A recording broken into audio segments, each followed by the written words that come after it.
Assalamualaikum warahmatullahi wabarakatuh. Perkenalkan, kami dari kelompok 2 akan memaparkan mengenai munakahat dengan anggota kelompok. Yang pertama Muhafidah NIM 2118029, yang kedua Humaira Salsabila NIM 2118031, yang ketiga Lailatul Husnah NIM 2118038, dan yang keempat adalah Lia Fitratul Hasanah NIM 2118051. Di sini kita akan membahas mengenai yang pertama akad nikah, yang kedua perjanjian nikah, yang ketiga pencatatan nikah, dan yang keempat adalah walimatul urs.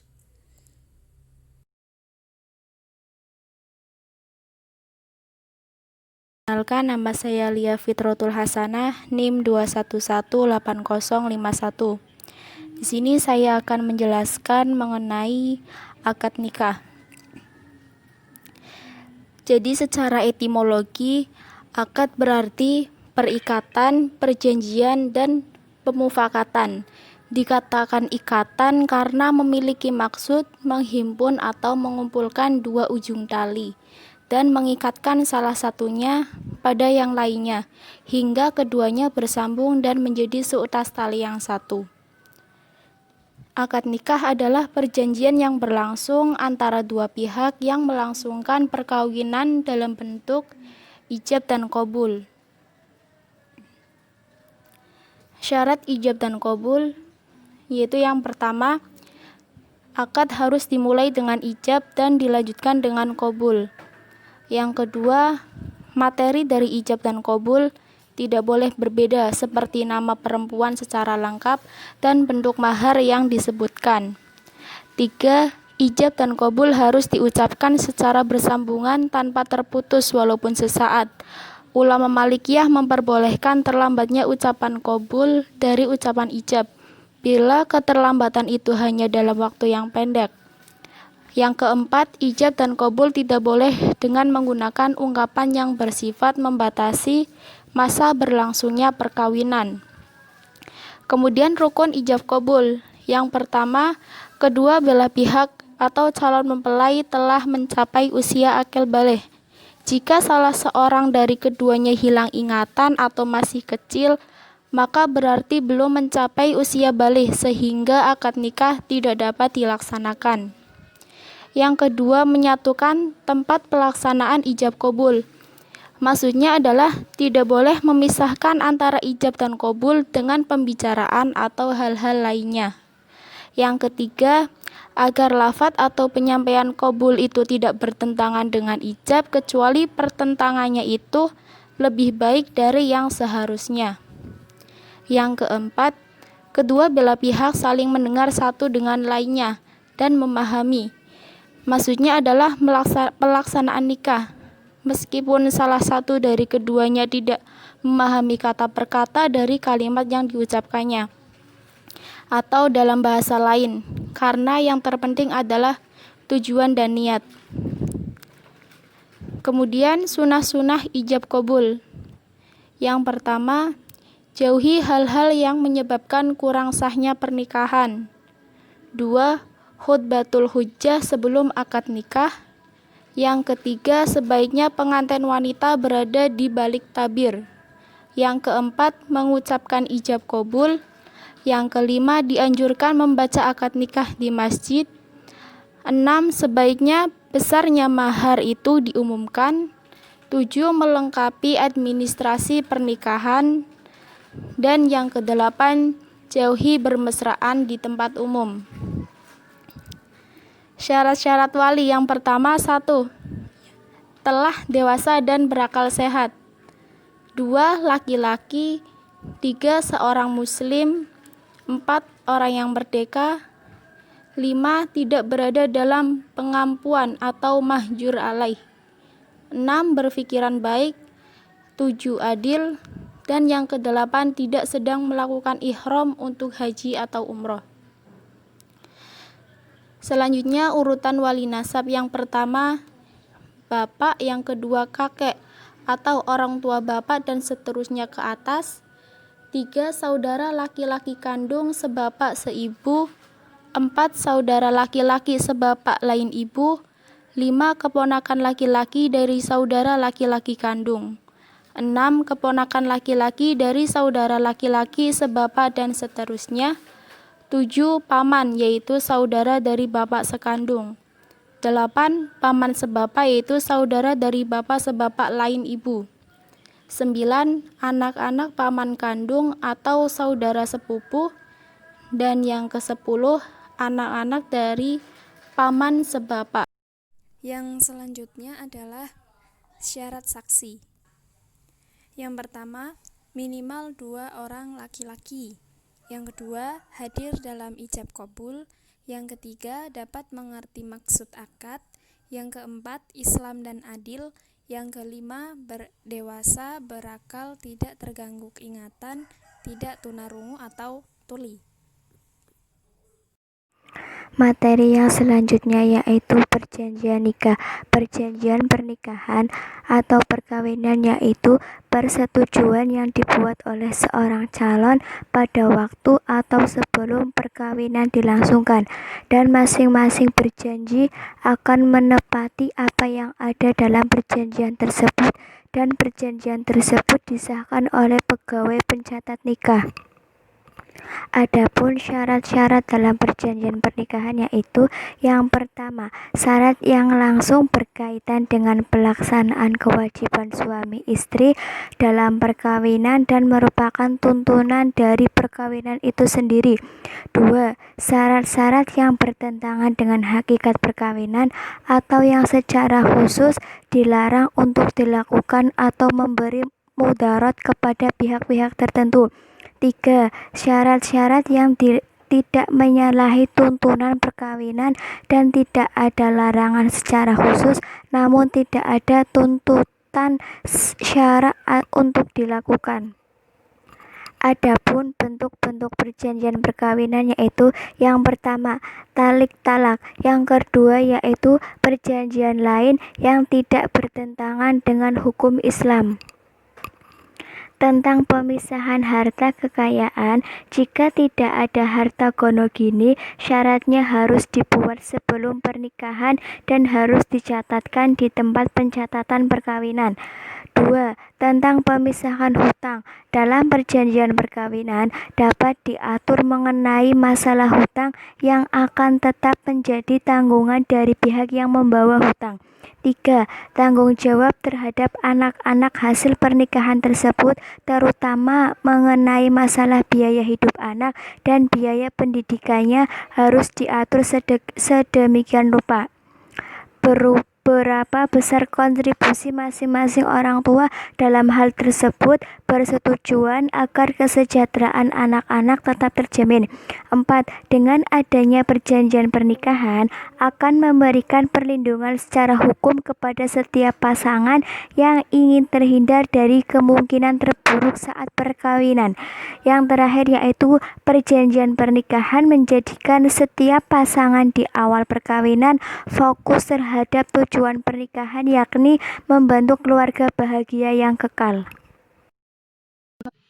Ya, perkenalkan, nama saya Muhafidah dengan NIM 2118029. Di sini saya akan menjelaskan dari pencatatan nikah. Ya, jadi suatu pernikahan itu harus ada prosedurnya. Di antaranya itu adanya pencatatan. Maksud pencatatan pernikahan yaitu setiap pernikahan yang dilangsungkan di hadapan dan di bawah pengawasan serta dicatat oleh pegawai pengawas nikah, sehingga perkawinan tersebut mempunyai kekuatan hukum. Ya, jelas, berarti di sini bisa untuk menguatkan sebuah hukum bila adanya sebuah catatan. Adapun pencatatan perkawinan sebagaimana yang dilakukan di Indonesia,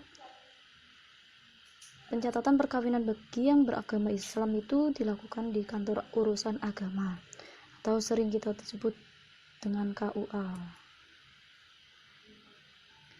Ya, jadi proses pencatatan pernikahan tersebut pula telah diatur di dalam undang-undang negara kita, yaitu di dalam Undang-Undang Nomor 1 Tahun 1974, dan hukum masing-masing agamanya.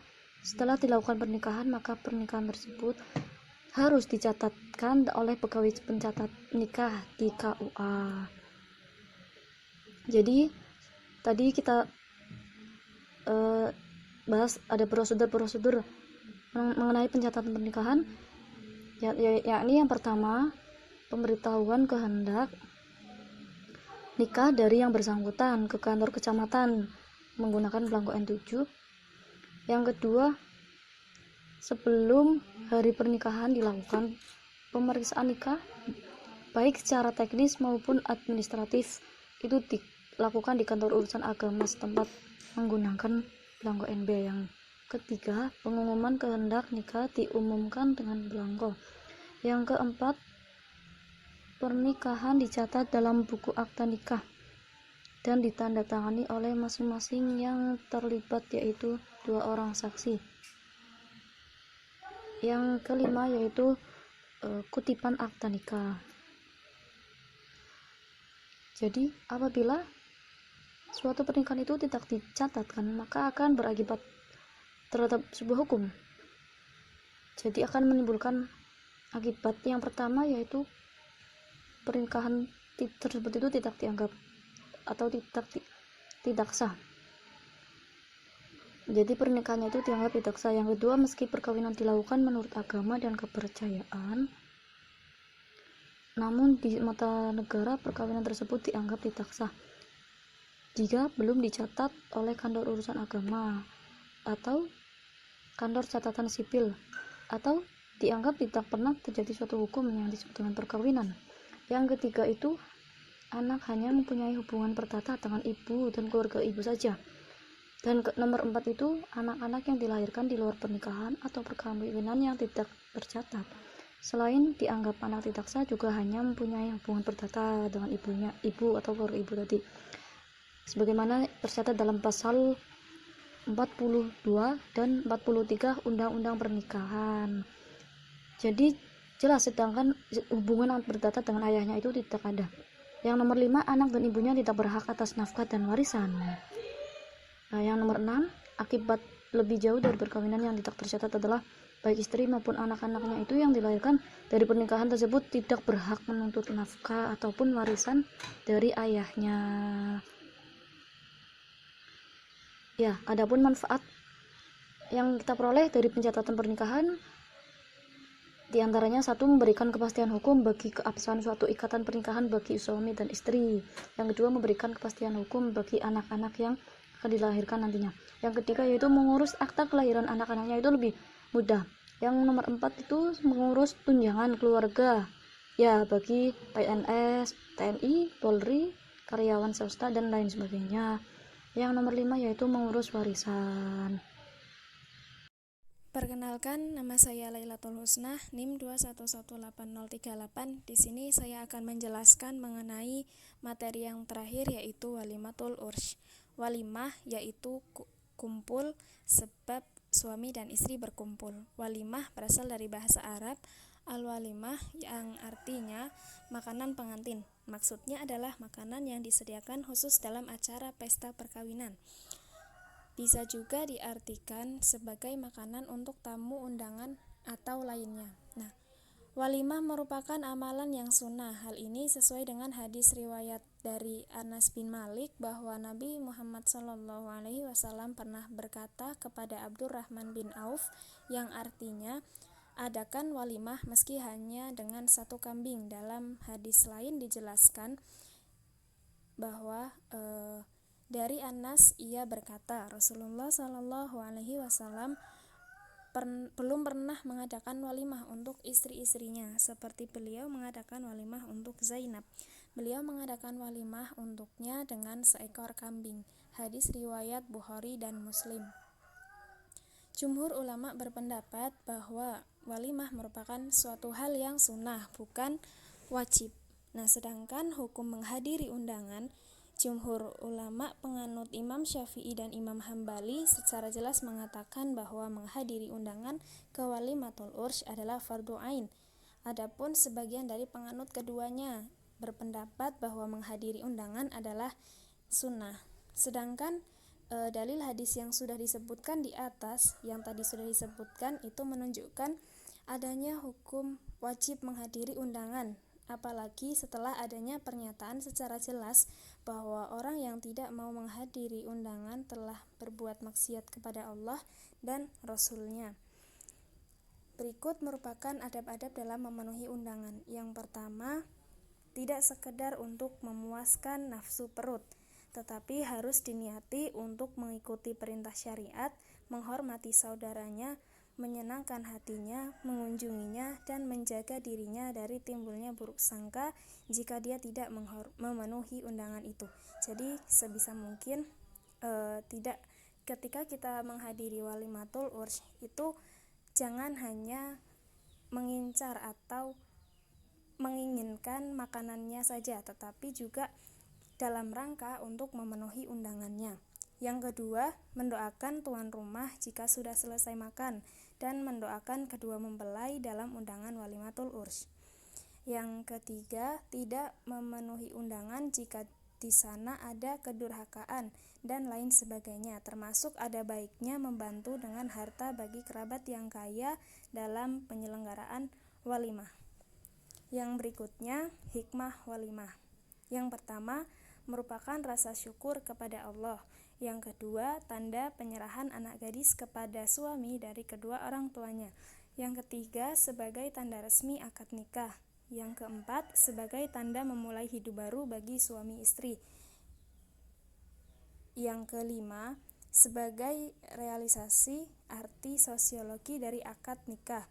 Yang keenam, sebagai pengumuman bagi masyarakat bahwa antara mempelai telah resmi menjadi suami istri, sehingga masyarakat tidak curiga terhadap perilaku yang dilakukan oleh kedua mempelai. Nah, itulah yang dapat kelompok kami sampaikan. Kami mohon maaf apabila ada tutur kata yang kurang berkenan. Semoga ada manfaat yang dapat diambil. Terima kasih atas perhatiannya. Wassalamualaikum warahmatullahi wabarakatuh.